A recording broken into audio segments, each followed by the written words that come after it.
Hey guys, this is Mr. Wing, just here to give you a prologue podcast to help you with your studies. Let's get going. Observation. If you can see it, smell it, taste it, touch it, or hear it, basically if you're going to use a combination of your senses, it's going to be an observation. This is basically the way that we interact with the environment in which we take in information. Sometimes we're going to need the help of an instrument, which is going to help our observations be a little bit more accurate. Sometimes our observations are really small, sometimes they're really big, sometimes they might be far away. We're going to need the help of a piece of equipment. Instruments help our observations. Once we get an observation, once we take in our information, then we can formulate a conclusion. That's called an inference. Sometimes we need to make an inference about the future, like a weather forecast. That's called a prediction. Now there's two different types of predictions. We have our cyclic, like our cyclic relationship, that happens over and over and over again. Okay, what happens here is really easy to predict, like the phase of the moon, sunrise, sunset, our tides. Or we can have a non-cyclic prediction, which is something that's a little bit more random, much more difficult to predict, like an earthquake or a tornado. Once we gather our information, we need to organize it. That's where we make what's called a classification system. We classify things based upon observable characteristics or properties. One thing in science, we need to make a lot of measurements. Chances are, at some point throughout the year, you're going to have to measure some time, some length, some mass, or even some volume. Okay? Chances are you're going to get a number, you're going to have to attach a unit to it. That's what we call a measurement. Chances are your teacher's going to tell you you need to round to the tenths place. That's going to be one space after the decimal. Now we have two different types of units. We have a basic unit, which is a single unit, or we have a derived unit, like our density unit, like grams per cubic centimeter. That's going to be a combination of more than one. The first formula you did, percent deviation. Sometimes your teacher might have called it percent error. Basically, in science, you're going to make some calculations. You're going to mess up. We want to figure out how much you messed up. You're going to use that formula that just popped up to figure out how much you messed up. Now, in order to do the calculation properly, you need to figure out the difference between an accepted value and a measured value. And I provided a list here of maybe some synonyms that might fall into those categories. Please, when you divide a fraction, the top number goes in first, the bottom number goes in second in relation to the calculator. Just a quick example, just in case you forgot how to do percent deviation. There's my substituted values and my final answer. Notice, went to the tenths with a unit. You should too. A lot of times in science, you're going to need to see what your data looks like. That's where graphs come into play. Horizontal axis is your x-axis. That's going to be your independent variable. The vertical axis, that's your y-axis. That's your dependent variable. Together, they give us our four basic line graphs: direct, indirect, static, and cyclic. There's an example of a cyclic relationship. Notice the repeating pattern. Here's your static relationship. Notice how horizontal your line is. There's your indirect relationship. And there's your direct relationship. Okay, make sure you know how to read each type of graph. Now, before we get into density, we got to figure out how to use volume. And the most common way you're going to figure out volume is by length times width times height. But that's only going to be for a regular sided object. Sometimes you might have irregular shaped objects, like a rock. You're going to need to use the water displacement method. So here we go. Here I have a rectangular box. So I need to figure out what the length is going to be. My length there is going to be 6 centimeters.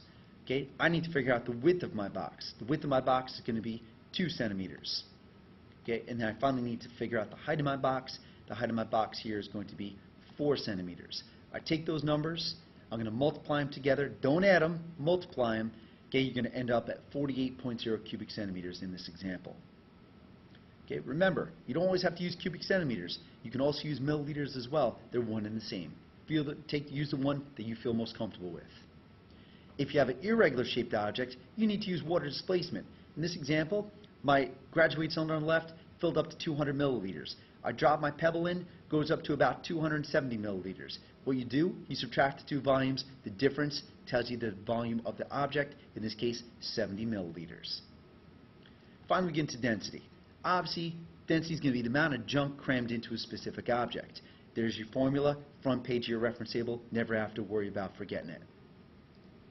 In this example here, you have a couple golf balls. Left-hand box, 1 golf ball. Right-hand box, 20 golf balls. One on the right-hand side, much more densely packed because there's a lot more stuff crammed into it. Just some words that you should need to know. High density, increased density, more dense, they all mean the same thing. Things are going to sink, means that they're heavy. Low density, decreased density, less dense, those things are going to float, means that they're kind of light. Now, one of the big relationships is knowing that size and shape have no impact on density of the same substance. You could have a piece of aluminum, break it up into a bunch of different pieces in different shapes. What's going to happen is, because it's all aluminum, they're all going to have the same density. Pile of rocks all have the same density. All those aluminum fittings all have the same density. And again, that relationship, size and shape compared to density, static relationship. Definitely know the difference between mass and weight. Mass is the amount of material crammed into an object. Weight is when gravity pulls on the mass. Okay, mass is not really going to change that much. Weight will when you go from planet to planet. DMV triangle, definitely need to know it. Definitely need to know how to manipulate it. Density equals mass over volume. Volume equals mass over density. Mass equals density times volume.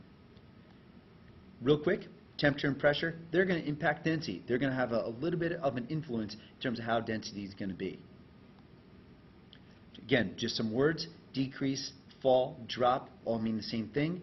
Increase, rise, stuff goes up, all mean the same thing as well. So definitely know some of the synonyms in relation to some of these relationships. Okay, big thing about temperature. Things heat up, they're going to expand. Molecules move further apart, your density is going to drop, that stuff is going to rise. The exact opposite happens when things get cool. They contract. Those molecules get really close together. Density is going to go up, and what's going to happen there is things tend to sink. We're looking at an indirect relationship here. As temperature goes up, density goes down. Indirect relationship. Warm air rises because it's less dense. Example that would be a good example of that would be a hot air balloon. Okay, cool air sinks because it's more dense. So they're the exact opposite. And like I said, it's going to be indirect. So just a quick example of my balloon. What's going to happen here is my balloon is going to expand. And as my balloon expands, what's going to happen there is my density is going to drop. That balloon is going to rise up even further up. And the same concept is going to hold true for a hot air balloon. There's my indirect relationship. Okay, real quick in terms of phases of matter. Most objects on the planet, solid's most dense, then liquid, then your gas. Water's your big exception for 2 reasons. Water expands when it freezes. Most stuff expands when it's heated. And also, water is most dense in its liquid phase, then it's solid, then it's gas, from most dense to least dense. Also, water is most dense at 4 degrees Celsius, and the density of liquid water at that temperature is about 1 gram per cubic centimeter or 1 gram per milliliter. Okay, objects that are less dense, they're going to float. Objects that are more dense are going to sink in relation to the water. Okay, just some pictures of what water looks like in its gas phase, what water looks like at 4 degrees Celsius, its most dense phase, and what it looks like in its solid phase. Ice, as we know, is going to float. So if we drop a couple objects into water, that's going to be the least dense. There's my ice cube. That object actually has the same density as the water, and that object's going to be most dense because it's sunk all the way to the bottom. Pressure. Okay, when it's under little pressure, okay, it's not going to keep those molecules together. That air mass is going to expand. As it gets further and further and further apart, that density is going to decrease quite a bit. What's going to happen is things are going to rise up. The exact opposite holds true when there's a lot of pressure. Great pressure, like a garbage compactor, is going to contract. It's going to squeeze those molecules really close together. What's going to happen is your density is going to go up tremendously, and what's going to happen there? Things are going to sink. So as pressure goes up, your density goes up. Okay? And what we're looking at there is a direct relationship between the two of them. So if you look here, your molecules close to the surface are close together. High density air. As you get further up in the atmosphere, your air mass is further apart, your molecules are further apart. Low density air at the top of that picture. And there we go, my direct relationship.